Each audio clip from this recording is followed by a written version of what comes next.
Tiradentes, herói ou bode expiatório? Tenho certeza que você já ouviu falar dele. Ele é considerado um herói nacional, tá chegando o feriado em homenagem a ele. E eu prometo que você vai ficar chocado com o vídeo de hoje. O que será que ele foi de verdade? Então, se você quer saber, já curte esse vídeo, já se inscreve nesse canal lindo e maravilhoso, mais rico de história deste Brasil e vem conhecer. Vem história!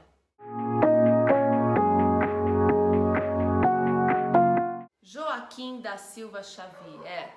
Este é o nome correto do nosso famosíssimo Tiradentes. Ele nasceu em 1746 e morreu em 1792.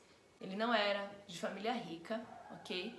Então ele trabalhou como tropeiro, que é um tipo de comerciante que ia para cima e para baixo. Ele chegou a ser minerador e também um oficial militar com o posto de alferes. Mas ele não era dentista. Como assim? A minha professora sempre mentiu pra mim, eu achei que ele era dentista.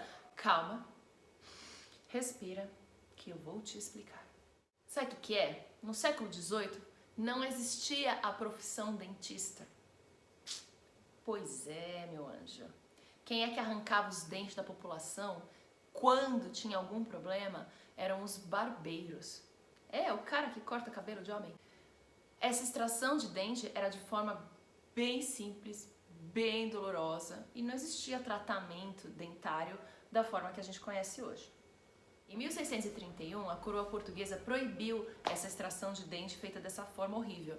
E é aí que vão surgir os tiradentes. Eram pessoas especializadas em extrair, arrancar os dentes que estavam ruins, apodrecendo. E eles também fabricavam implantes de dentes, de ossos de animais. E é isso que o nosso querido Joaquim da Silva Xavier, famosíssimo Tiradentes, fazia também. Mas então por que o Tiradentes se tornou conhecido assim? Bom, é que ele se envolveu com a Conjuração Mineira, que aconteceu lá em 1789, em Minas Gerais. O que troço foi esse? A conjuração é um movimento de conspiração contra a coroa portuguesa. A elite mineira é que vai conspirar, porque a coroa estava ameaçando cobrar a derrama, ou seja, os impostos atrasados daquela região, tudo de uma vez. E além disso, a gente tem as ideias iluministas que estão bombando nessa época e que vão chegar aqui no Brasil também. Não lembra disso? Vai assistir aquele meu vídeo sobre as ideias iluministas que está listado aqui nesse vídeo, beleza? Mas se a conjuração mineira era feita por pessoas ricas, o que o Tiradentes estava fazendo no meio desse povo todo? De rico ele não era nada. Pois é, ele era o único mais pobrinho ali na situação. O que os conjuradores ali, eles estavam pensando? Eles estavam querendo uma universidade em Vila Rica, eles queriam perdão de suas dívidas, ninguém é besta. Eles também queriam criar uma república de Minas Gerais. Sim, seria transformar a região de Minas Gerais numa região independente da coroa portuguesa e transformando numa república. Então eles não estão pensando numa independência para o Brasil? Nossa, professora, como assim? Primeira coisa que a gente tem que saber, não existia essa ideia de país Brasil que a gente tem hoje. Isso foi uma construção feita muito tempo depois. As regiões brasileiras, elas se viam como colônias e elas se identificavam muito mais regionalmente do que com a colônia inteira. Até hoje a gente consegue se identificar muito mais com a região com a qual a gente faz parte, que a gente nasceu, do que o país inteiro. Você sabe muito bem responder o que é ser paulista, o que é ser carioca, o que é ser mineiro, mas você não sabe responder tão bem o que é ser brasileiro. Já parou para pensar nisso? Pois é, esse sentimento regional sempre foi mais forte no nosso país e durante a colônia mais forte ainda.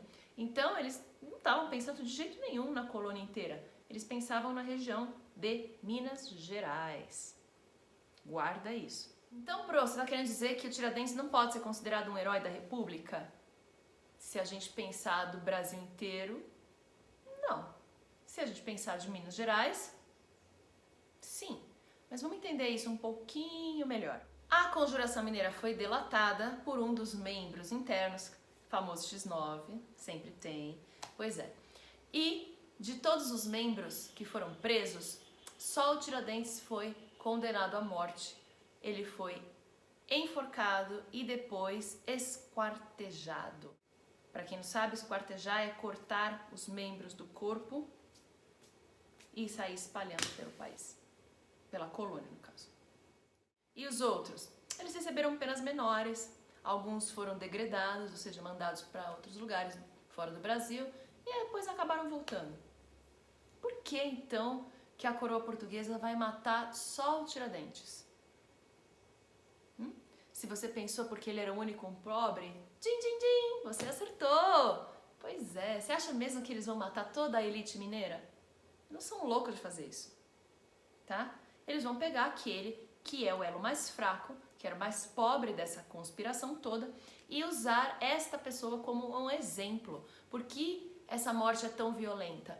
Porque a coroa portuguesa, e isso era muito comum na época, usava-se de exemplos. Então, o Tiradentes foi morto em praça pública, esquartejado, a sua cabeça foi para lá no Rio de Janeiro e exposto para que as pessoas vissem aquilo, aquela atrocidade, e falassem, bom, eu não quero parar igual a ele, então eu não vou fazer aquilo que ele fez. É para isso que essas execuções públicas existiam. Para você ter ideia, o Tiradentes foi considerado traidor da coroa e até sal foi jogado no terreno da sua família para salgar a terra e ali não crescer mais nada. Isso era comum para quem era considerado traidor da coroa. Então a gente pode dizer com certeza que o Tiradentes foi usado como bode expiatório, sim, porque ele era o único que menos se beneficiaria com as ideias dos conjurados, mas ele foi o morto. Ele foi usado para punir todo o movimento. Chama injustiça? É, né? Ah, isso nem lembra os dias, né? Tem nada a ver com os dias de hoje. Imagina, acho que a gente nunca viu esse tipo de coisa acontecer, né? Não, foi só lá, né? É, pois é. Agora, eu ainda não respondi. Por que é, então, que a gente tem um feriado em homenagem ao cara, certo? E ele é considerado um herói? Bom, isso a gente vai entender olhando para a proclamação da República do nosso país, que aconteceu em 1889. Para quem não sabe, a República ela foi feita através de uma decisão da elite com o exército. Então eles vão lá, entram dentro do palácio e proclamam a República lá no Rio de Janeiro e a população assiste tudo aquilo. Como é um movimento feito de cima para baixo, né, de uma elite imposta para o resto do país, né, a gente não tem uma grande aceitação popular das ideias republicanas, até porque a grande maioria da nossa população não é educada, não existiam escolas para a grande maioria da população e eles não conhecem essas ideias de república. Então, o que o governo republicano novo vai fazer? Ele vai vasculhar a nossa história colonial e ele vai procurar pessoas que mencionaram ideias de república, pessoas simples, que pudessem ter uma identificação popular, tá? Para poder fazer a propaganda da república. Entendeu de onde é que tiraram o Tiradentes no meio dessa história toda? O Tiradentes vai ser perfeito. Ele não era rico, ele veio da população mais pobre, ele era trabalhador, ele foi injustiçado, ele foi morto por defender ideias republicanas lá na colônia. Tudo bem que era sobre Minas Gerais, né? Mas enfim, eles vão trazer isso e aí eles vão apagar essa ideia de que foi só Minas Gerais e levar como se ele estivesse falando de uma república, uma independência para o país inteiro. E aí eles vão usar a imagem do Tiradentes para fazer a propaganda da República Nova. Entendeu? Tudo não passa de uma jogada de marketing da época. Para vocês terem ideia, a República vai mandar pintar quadros do Tiradentes e colocar em espaços públicos para que as pessoas pudessem ver. Ah, lembra, não tem internet, né, povo? Então, qual que era o jeito de fazer isso? Era botar em locais visíveis para a população poder ver. E é assim que vai se criando a ideia de um herói que morreu pela República Brasileira, que se sacrificou como um Cristo. Pois é, tem até quadro como se Tiradentes, como se ele fosse Cristo, até o jeito, o cabelo e tudo. Tudo para criar esta imagem, essa identificação com o imaginário da população. E agora você conhece. O Tiradentes foi um herói nacional? Não, mas isso não quer dizer que ele não foi importante, tá? Ele é um símbolo de que a injustiça no nosso país ela é histórica e de que os mais pobres, infelizmente, costumam pagar o pato e os mais ricos costumam se safar. Eu gostaria muito de poder dizer que isso mudou, mas acho que vocês entendem que eu não posso, né? Agora que você conhece, já compartilha esse vídeo com todo mundo, para todo mundo poder passar esse 21 de abril com uma consciência histórica muito melhor dessa figura histórica que é tão importante, sim, para o nosso país. Até a próxima semana, próximo vídeo. Beijos e tchau!